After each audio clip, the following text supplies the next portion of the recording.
નમસ્કાર મિત્રો, આજની નવી વાર્તામાં તમારા બધા મિત્રોનું હાર્દિક સ્વાગત છે। આ વાર્તા છે શહેરમાં રહેતા મનોજ માસા અને હેતલ માસીની। બંનેનું લગ્ન જીવન ખૂબ જ ખુશહાલ હતું। મનોજ માસા એક મોટી કંપનીમાં નોકરી કરતા હતા। કામનું દબાણ એટલું વધારે હતું કે ક્યારેક 2-3 દિવસ સુધી તેઓ ઘરે આવી શકતા ન હતા અને બીજા દિવસે તરત જ હેતલ માસી આખો દિવસ ઘરમાં એકલી રહેતી હતી। છતાં બંને વચ્ચેનો પ્રેમ, વિશ્વાસ અને હળવી મસ્તી ક્યારેય ઓછી થતી ન હતી। જ્યારે પણ મનોજ માસા ઘરે આવતા હતા ત્યારે ઘરમાં જાણે તહેવારનો માહોલ બની જતો હતો। માસી પહેલેથી જ તેમની મનપસંદ વાનગીઓ બનાવી રાખતી હતી।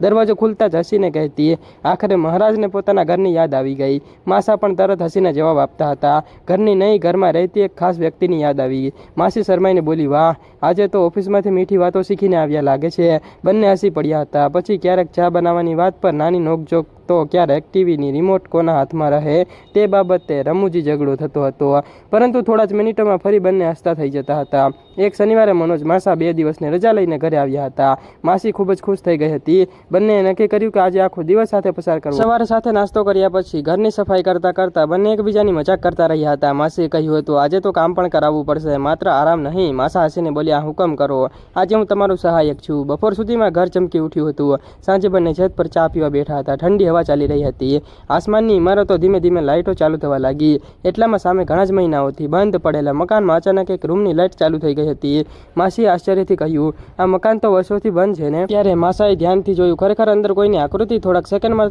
દેખાઈ હતી। તરત જ પડદો બંધ થઈ ગયો। કદાચ કોઈ નવો ભાડૂત આવ્યો હશે એમ માસાએ કહ્યું હતું, પણ માસીના મનમાં કંઈક અલગ જ શંકા જન્મી હતી। બીજા દિવસે સવારે માસા ઓફિસ જવા નીકળ્યા હતા। જતા પહેલા હસીને બોલ્યા, જાસૂસ ન બનતા, આરામથી રહેજો। માસી બોલી હતી, હું તો ફક્ત પાડોશીની ખબર રાખું છું।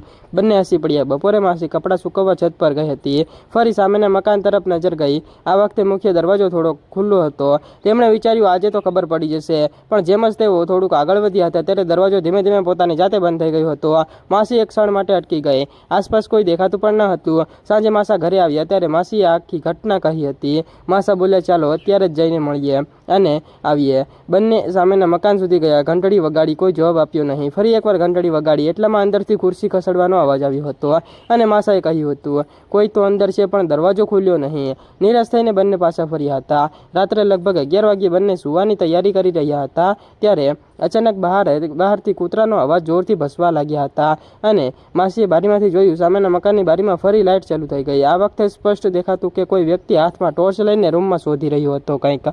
થોડી જ સેકન્ડમાં આખું ઘર ફરી અંધારામાં ડૂબી ગયું। બીજા દિવસે સોસાયટીના ચોકીદારને પૂછતા ખબર પડી હતી કે મકાનનો માલિક વિદેશમાં રહે છે અને છેલ્લા ઘણા મહિનાથી કોઈને પણ ભાડે આપ્યું નથી। આ સાંભળીને બંને એકબીજાને જોવા લાગ્યા હતા। તો પછી અંદર કોણ છે એ સવાલ બંનેના મનમાં ગુંજી રહ્યો હતો। સાંજે માસી બજારમાંથી પરત ફરી રહી હતી ત્યારે એક અજાણ્યો વૃદ્ધ તેમની પાસે આવ્યો। ધીમા અવાજમાં બોલ્યો, બેટા, સામેના મકાન તરફ વધારે ધ્યાન ન આપતા। માસીએ પૂછ્યું હતું, શા માટે? પણ વૃદ્ધ કંઈ બોલ્યા વગર ઝડપથી ચાલ્યો ગયો।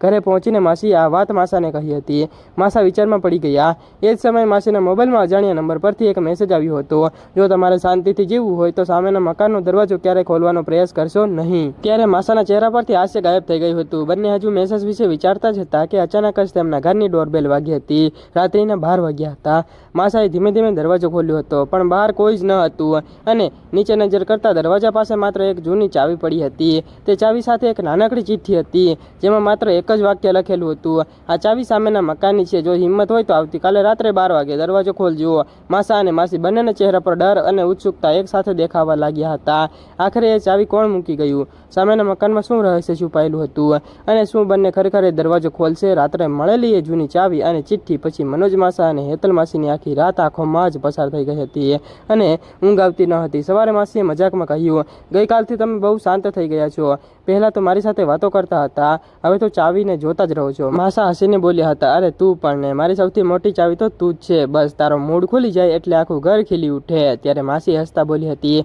વાહ, આજે બહુ મીઠી વાતો કરો છો, લાગે છે ડર લાગ્યો છે? માસા બોલ્યા, ડર મને નથી લાગતો, પણ જો તું સાથે હોય તો હિંમત પણ બમણી થઈ જાય છે। બંને હસી પડ્યા। આખો દિવસ બંને સામાન્ય રીતે રહ્યા હતા, પરંતુ બંનેનું ધ્યાન વારંવાર એ ચાવી તરફ જ જતું હતું। રાત્રે 12 વાગ્યામાં હજુ ખાલી 10 મિનિટ બાકી હતા। માસીએ ધીમેથી કહ્યું હતું, ખરેખર જઈશું? માસા બોલ્યા, હવે પાછા ફરીએ તો આખી જિંદગી વિચારતા રહીશું।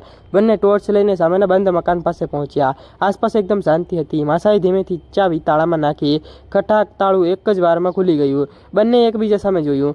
માસીએ કહ્યું હતું મજાકમાં, જુઓ મારી સામે તો તમે ક્યારેય એટલા ઝડપથી કંઈ ખોલતા નથી. માસા હસીને બોલ્યા, અરે મેડમ, તમારા દિલનો દરવાજો ખોલવો સહેલો નથી. માસીએ હસીને હળવો ધક્કો માર્યો. અંદર પ્રવેશતા જ ધૂળની સુગંધ આવી હતી. જૂનું ફર્નિચર પડેલું હતું, પરંતુ આશ્ચર્યની વાત એ હતી કે જમીન પર તાજા પગલાં દેખાતા હતા. એટલામાં જ ઉપરના માળેથી કંઈક પડવાનો અવાજ આવ્યો હતો અને ત્યારે માસી તરત જ માસાનો હાથ પકડીને બોલી હતી, તમે આગળ જાઓ. માસા બોલ્યા, હંમેશા બહાદુર બનવાની વાત કરતી હતી ને, વાત કરવાની વાત અલગ હતી. આ અંધારું અલગ છે. અને ધીમે ધીમે સીડીઓ ચડવા લાગ્યા હતા. ઉપર પહોંચતા જ એક રૂમનો દરવાજો થોડો ખુલ્લો હતો. માસાએ દરવાજો ધીમેથી ધકેલ્યો. અંદર કોઈ ન હતું, પણ રૂમની વચ્ચે એક ટેબલ પર ગરમ ચાનો કપ પડ્યો હતો. માસી આશ્ચર્યથી બોલી, ચા તો હમણાં જ બનાવેલી લાગે છે. એટલામાં પાછળથી હળવું હાસ્ય સંભળાયું.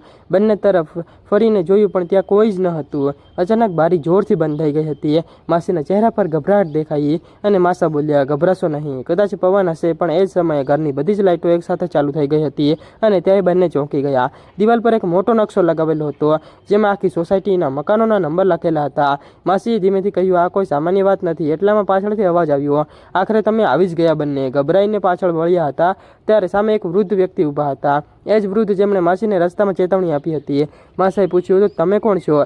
વૃદ્ધ બોલ્યા, હું આ મકાનનો દેખરેખ રાખનાર છું. પણ તમે અમને ડરાવવા શા માટે આવ્યા છો? વૃદ્ધ હસ્યા, કારણ કે મને ખાતરી કરવી હતી કે અહીં સુધી પહોંચવાની હિંમત કોની છે.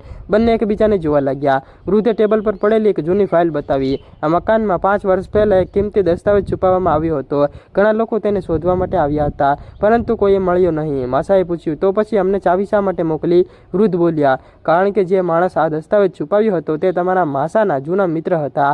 આ સાંભળીને માસા આશ્ચર્યમાં પડી ગયા. એટલામાં અચાનક બહારથી કારના બ્રેક મારવાનો અવાજ આવ્યો હતો. વૃદ્ધ તરત બારી તરફ દોડ્યા. ધીમા અવાજમાં બોલ્યા, એ લોકો આવી ગયા, જલ્દીથી અહીંથી નીકળ્યો. અને માસીએ પૂછ્યું, કોણ? વૃદ્ધે જવાબ આપ્યો, જે લોકો ઘણા જ વર્ષોથી આ ફાઇલ શોધી રહ્યા છે. એટલામાં નીચેના દરવાજા પર જોરદાર ધક્કો આવ્યો હતો. ધડામ ધડામ એમ કોઈ બહારથી દરવાજો ખોલવાનો પ્રયાસ કરી રહ્યું હતું. માસા અને માસી ગભરાઈ ગયા. વૃદ્ધે દિવાલ પાછળનો એક ગુપ્ત રસ્તો ખોલ્યો. ઝડપી અંદર જાઓ. બંને અંદર ગયા. ગુપ્ત રસ્તો સીધો પાછળની ગલીમાં નીકળતો હતો. બહાર નીકળતા જ પહેલાં માસાની નજર ફાઇલ પર પડી હતી. તેમણે ફાઇલ હાથમાં લીધી અને દોડતા દોડતા બંને ત્યાંથી નીકળી ગયા હતા. ઘરે પહોંચીને જ્યારે પણ ફાઇલ ખોલી હતી ત્યારે અંદર માત્ર એક પાનું હતું અને પાના પર લખેલું હતું, જો આ ફાઇલ તમારા હાથમાં પહોંચી છે તો સમજી લો કે હવે રહસ્યની શરૂઆત થઈ ગઈ છે. એટલામાં જ મનોજ માસા મોબાઈલ પર એક અજાણ્યા નંબર પરથી કોલ આવ્યો હતો.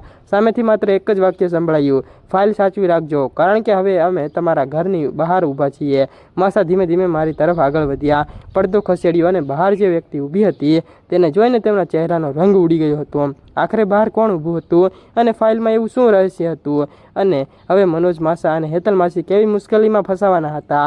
આ વાર્તા ફક્ત ને ફક્ત કાલ્પનિક છે અને ફક્ત મનોરંજન માટે બનાવવામાં આવે છે. કોઈ પણ ધર્મ કે કોઈ પણ વ્યક્તિ સાથે સંબંધ હોતા નથી. તો મિત્રો, કાલ્પનિક રીતે જ વાર્તા સાંભળજો. કોઈ પણ લોકોએ દિલ ઉપર ના લેવું. આવતીકાલે ફરી મળીશું એક નવી અને ખાસ વાર્તા સાથે. ત્યાં સુધી આવજો. સબસ્ક્રાઇબ કરી દેજો મિત્રો.